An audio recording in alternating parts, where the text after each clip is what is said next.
Bus stand. Saadat Hasan Manto.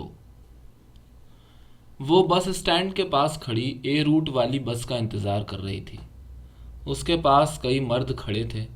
उनमें एक उसे बहुत बुरी तरह घूर रहा था। उसको ऐसा महसूस हुआ कि ये शख्स भरमे से उसके दिलो दिमाग में छेद बना रहा है।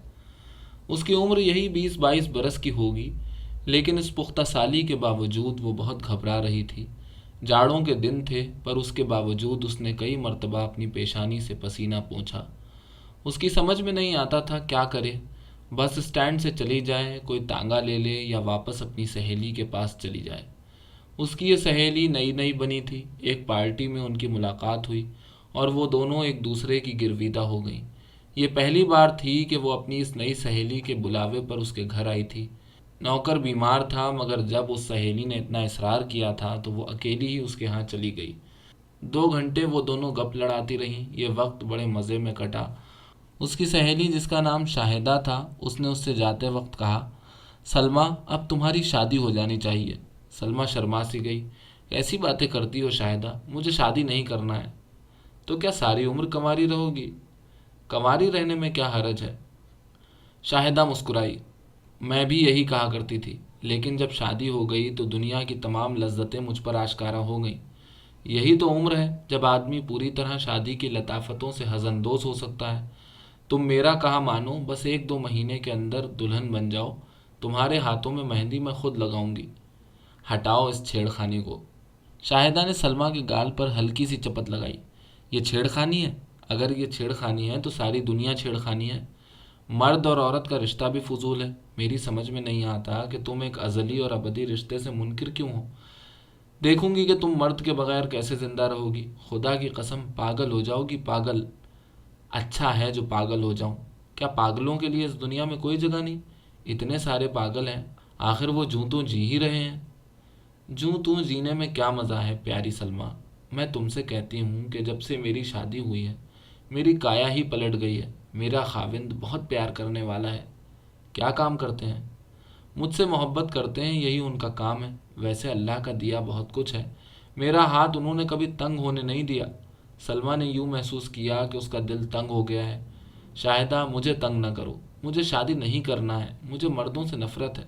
क्यों? बस है। अब मैं तुमसे क्या कहूँ, मर्दों से मुझे भी नफरत थी, लेकिन जब मेरी शादी हुई और मुझसे मेरे खाविंद ने प्यार मोहब्बत किया तो मैंने पहली मर्तबा जाना कि मर्द औरत के लिए कितना लाजमी है। हुआ करे, मुझे उसकी कोई ज़रूरत नहीं। शाहिदा हंसी। सलमा, एक दिन तुम ज़रूर इस बात की कायल हो जाओगी कि मर्द औरत के लिए लाजमी है। उसके बगैर वो ऐसी गाड़ी है जिसके पहिए न हों। मेरी शादी को 1 बरस हुआ है। इस 1 बरस में मुझे जितनी मुसर्रतें और राहतें मेरे खाविंद ने पहुंचाई हैं, मैं बयान नहीं कर सकती। खुदा की कसम, वो फरिश्ता है, फरिश्ता। मुझ पर जान छिड़कता है। सलमा ने यह सुनकर यूं महसूस किया कि जैसे उसके सर पर फरिश्तों के पर फड़फड़ा रहे हैं। उसने सोचना शुरू किया कि शायद मर्द औरत के लिए लाजमी ही हो, लेकिन फ़ौरन बाद उसके दिमाग में एक ख्याल आया कि उसकी अक्ल ने उसका साथ नहीं दिया। मर्द की ज़रूरत ही क्या है? क्या औरत उसके बगैर ज़िंदा नहीं रह सकती? जैसा कि शाहिदा ने उसको बताया था कि उसका शौहर बहुत प्यार करने वाला है, बहुत नेक खसलत है, लेकिन इससे यह साबित तो नहीं होता कि वो शाहिदा के लिए लाजमी था। सलमा हसीन थी, उभरा उभरा जोबन, भरे भरे हाथ पांव, कुशादा पेशानी, घुटनों तक लंबे काले बाल, सुतवा नाक और उसकी फुनिंग पर एक तिल। जब वो अपनी सहेली से इजाज़त मांगकर गुस्ल खाने में गई तो उसने आईने में खुद को बड़े गौर से देखा और उसे बड़ी उलझन महसूस हुई। जब उसने सोचा कि आखिर ये जिस्म, ये हुस्न, ये उभार किस लिए होते हैं। कुदरत की ये सारी कारीगरी अकारत जा रही है। गंदुम पैदा होता है तो आदमी उससे अपना पेट पालते हैं। उसकी जवानी भी तो किसी खेत में उगी थी। अगर उसे कोई खाएगा नहीं तो गल सड़ नहीं जाएगी। वो बहुत देर तक गुस्ल खाने में आईने के सामने सोचती रही। उसके जहन में उसकी सहेली की तमाम बातें गूंज रही थीं। मर्द औरत के लिए बहुत ज़रूरी है। उसका खाविंद उससे बहुत प्यार करता है। वो फरिश्ता है। सलमा ने एक लम्हे के लिए महसूस किया कि उसकी शलवार और उसका दुपट्टा फरिश्तों के पर बन गए हैं। वो घबरा गई और जल्दी फारिग होकर बाहर निकल आई। बाहर बरामदे में मक्खियां भुनभुना रही थीं। सलमा को ऐसा लगा कि ये भी फरिश्ते हैं जो भेस बदल कर आए हैं। फिर जब उसकी सहेली अपनी कोठी से मुल्लिका बाग में उसे ले गई और वहाँ उसने चंद तितलियाँ देखीं तो वो भी उसे फरिश्ते दिखाई दिए। لیکن اس نے کئی مرتبہ سوچا کہ ایسے رنگین اور ایسے ننھے منھے فرشتے کیسے ہو سکتے ہیں۔ اسے بہت دیر تک فرشتے ہی فرشتے دکھائی دیتے رہے جو اس کے قریب آتے، اس سے پیار کرتے، اس کا منہ چومتے، اس کے سینے پر ہاتھ پھیرتے، جس سے اس کو بڑی راحت ملتی۔ لیکن ان فرشتوں کے ہاتھ بڑی تندہی سے ایک طرف جھٹک دیتی اور ان سے کہتی، جاؤ، چلے جاؤ یہاں سے، تمہارا گھر تو آسمان پر ہے، یہاں کیا کرنے آئے ہو؟ وہ فرشتے اس سے کہتے، ہم فرشتے نہیں، حضرت آدم کی اولاد ہیں، وہی بزرگ جو جنت سے نکالے گئے تھے، پر ہم تمہیں پھر جنت میں پہنچا دینے کا وعدہ کرتے ہیں، چلو ہمارے ساتھ، وہاں دودھ کی نہریں بہتی ہیں اور شہد کی بھی۔ سلمہ نے یوں محسوس کیا کہ اس کے سینے میں سے دودھ کے ننھے منھے قطرے نکلنے شروع ہو گئے ہیں اور اس کے ہونٹ مٹھاس میں لپٹے ہوئے ہیں۔ شاہدہ اس سے بار بار اپنے خاوند کی تعریف کرتی۔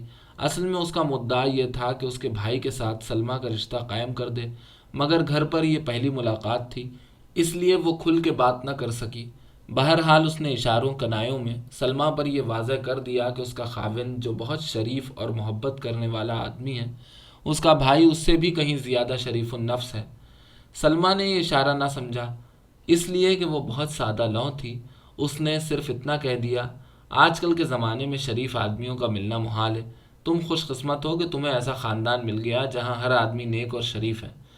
افسوس ہے کہ اس وقت میرے خاوند گھر میں موجود نہیں، ورنہ میں تمہیں ان سے ضرور ملاتی۔ کبھی پھر صحیح، کیا کام کرتے ہیں؟ ہائے، انہیں کیا کام کرنے کی ضرورت ہے؟ لاکھوں روپے کی جائیداد ہے، مکانوں اور دکانوں سے کرایہ ہی ہر مہینے 2000 کے قریب وصول ہو جاتا ہے۔ اس کے علاوہ ماشاءاللہ زمینیں ہیں، وہاں کی آمدن الگ ہے، اناج کی کوئی دقت نہیں، منو گندم گھر میں پڑا رہتا ہے، چاول بھی، ہر قسم کی ترکاری بھی ہر وقت میسر ہو سکتی ہے۔ اللہ کا بڑا فضل و کرم ہے۔ ان کا چھوٹا بھائی جو آج کل لندن میں ہے، زراعت کے متعلق جانے کیا سیکھ رہا ہے، 1 مہینے تک واپس آ رہا ہے۔ وہ اپنے بڑے بھائی کے مقابلے میں زیادہ خوبصورت ہے، تم اسے دیکھو گی تو۔ سلمہ نے گھبراتے ہوئے لہجے میں کہا، ہاں ہاں، جب وہ آئیں گے تو ان سے ملنے کا اتفاق ہو جائے گا۔ شاہدہ نے کہا، بڑا شریف لڑکا ہے، بالکل اپنے بڑے بھائی کی مانند۔ جی ہاں، ضرور ہوگا، آخر شریف خاندان سے تعلق ہے۔ وہ بس آنے ہی والا ہے، تم مجھے اپنی ایک تصویر دے دو۔ کیا کرو گی؟ بس شہد لگا کے چاٹا کروں گی۔ یہ کہہ کر شاہدہ نے سلمہ کا منہ چوم لیا اور پھر اپنے خاوند کی تعریفیں شروع کر دیں۔ سلمہ تنگ آ گئی۔ اس نے تھوڑی دیر کے بعد کوئی بہانہ بنا کر رخصت چاہی اور بس اسٹینڈ پر پہنچ گئی، جہاں اسے اے روٹ کی بس پکڑنا تھی۔ وہ جب وہاں پہنچی تو ایک مرد نے اسے بہت بری نگاہوں سے گھورنا شروع کر دیا۔ وہ پریشان ہو گئی، جاڑوں کے دن تھے، مگر اس نے کئی مرتبہ اپنی پیشانی سے پسینہ پونچھا۔ اسٹینڈ پر ایک بس آئی، اس نے اس کا نمبر نہ دیکھا اور جب چند مسافر اترے تو وہ فوراً اس میں سوار ہو گئی۔ وہ آدمی بھی اس بس میں داخل ہو گیا۔ اس کی پریشانی اور زیادہ بڑھ گئی۔ اتفاق ایسا ہوا کہ بس کے انجن میں کوئی خرابی پیدا ہو گئی، جس کے باعث اسے رکنا پڑا۔ سب مسافروں سے یہ کہہ دیا گیا کہ وہ اتر جائیں کیونکہ کافی دیر تک یہ بس نہیں چل سکے گی۔